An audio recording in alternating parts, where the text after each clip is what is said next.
Commencez le processus d'installation en vérifiant si le constructeur automobile a émis un bulletin de service décrivant les procédures spéciales à respecter pour le remplacement du turbo. Commandez un nouveau turbo Nissens livré avec jeu de joint. Pour trouver la bonne pièce dans notre catalogue en ligne, recherchez-la à l'aide des références d'origine ou grâce aux informations techniques complètes que vous trouverez sur le site. Commandez les autres pièces nécessaires à l'installation. Conduite d'alimentation et de vidange d'huile du turbo, filtre à huile moteur, filtre à air d'admission, collier de serrage, joint d'étanchéité et joint torique, et si nécessaire, intercouleur, ventilation du carter, vanne EGR et flexible et tuyaux d'air de suralimentation. Un diagnostic correct et approfondi est une étape essentielle du processus de remplacement du turbo. N'oubliez pas que la plupart des pannes de turbo sont la conséquence d'autres défaillances du système. Il faut les identifier et les éliminer avant d'installer le nouveau turbo. Commencez par déterminer si le véhicule présente l'un des symptômes suivants. Manque de puissance, fumée excessive, émission de bruit, consommation d'huile moteur. Ces problèmes sont souvent provoqués par d'autres pièces et non pas par le turbo. C'est pourquoi leurs causes doivent être éliminées. Vérifiez le niveau d'huile du moteur pour déceler ou éliminer les éventuels problèmes de lubrification. Procédez au diagnostic embarqué du véhicule pour déceler toute anomalie. À ce stade, toutes les pièces situées autour du turbocompresseur doivent être examinées. Intercouleur. Remplacez l'intercouleur lorsqu'il est en mauvais état et remplacez-le systématiquement si la panne du turbo précédent était due à un grippage. Collecteur d'admission et d'échappement. Tous les tuyaux et flexibles autour du turbo. Pression et ventilation du carter. Système d'admission d'air. Système d'échappement et notamment l'EGR, le filtre à particules diesel et ou le catalyseur. Tous les défauts tels que les dommages, les fissures ou les contaminations doivent être éliminés. Remplacez ces pièces si nécessaire. Manipulez-le avec précaution, les turbos sont fragiles et lourds. Ne saisissez jamais le turbo par l'actionneur, les tiges ni les flexibles. Ne modifiez jamais les réglages ni l'étalonnage de la tige de l'actionneur. Les turbos Nissens sont des pièces neuves. Les pièces les plus importantes et nécessaires à l'installation se trouvent toujours dans la boîte du produit. Débranchez et démontez l'ancien turbo du véhicule. Retirez les joints usagés. Nettoyez soigneusement les surfaces des brides avant de poser les nouveaux joints.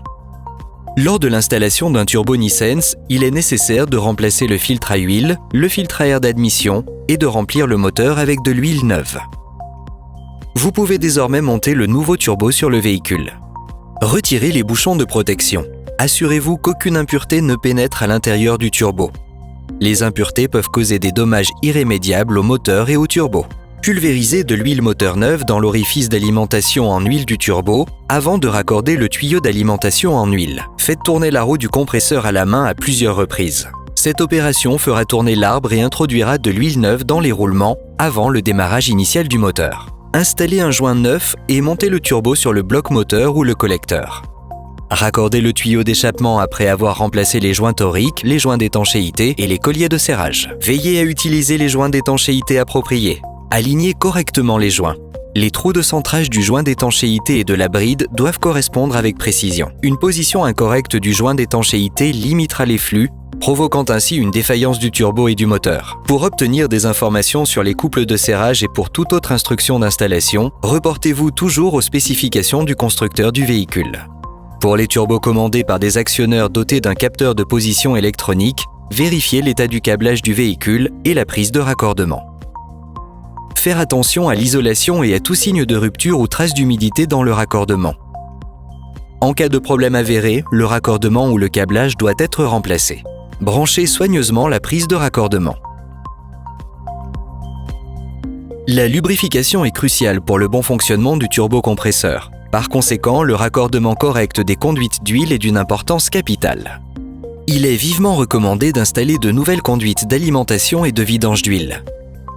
Les conduites à réutiliser doivent être soigneusement nettoyées pour être exemptes de toute restriction interne et ne pas présenter de courbure ni d'abrasion. N'oubliez pas de remonter les écrans de protection thermique s'ils étaient installés à l'origine. Ils empêchent les conduites d'huile de se coquéfier et donc de se carboniser si elles sont placées trop près d'une source de chaleur excessive. Installez l'entrée et la sortie d'air du carter du turbocompresseur.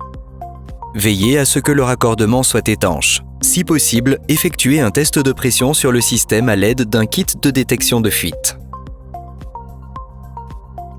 Démarrez le moteur et laissez-le tourner au ralenti pendant 3 minutes environ.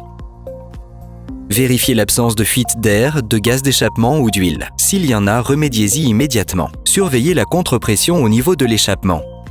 Vérifiez que l'huile circule correctement dans le turbo. Il est possible de le faire pendant que le moteur tourne au ralenti. Nous préconisons l'une des méthodes suivantes. Mesurez la pression d'huile au niveau de la conduite d'alimentation. La pression mesurée doit se situer entre 3 et 4 bars, 40-60 PSI. Sinon, vérifiez le débit d'huile dans le turbo lorsque la conduite de vidange est débranchée. Coupez le moteur. Inspectez le système pour vérifier que le niveau d'huile est correct. Raccordez de nouveau l'équipement de test OBD et réinitialisez-le pour effacer les anomalies précédentes. Conduisez le véhicule un petit moment pour vérifier si le moteur fonctionne correctement et tourne avec la puissance attendue du turbo. N'oubliez pas qu'un TurboNiSense installé correctement favorise le rendement du moteur tout au long de sa durée de vie, en garantissant à la fois puissance et plaisir de conduire.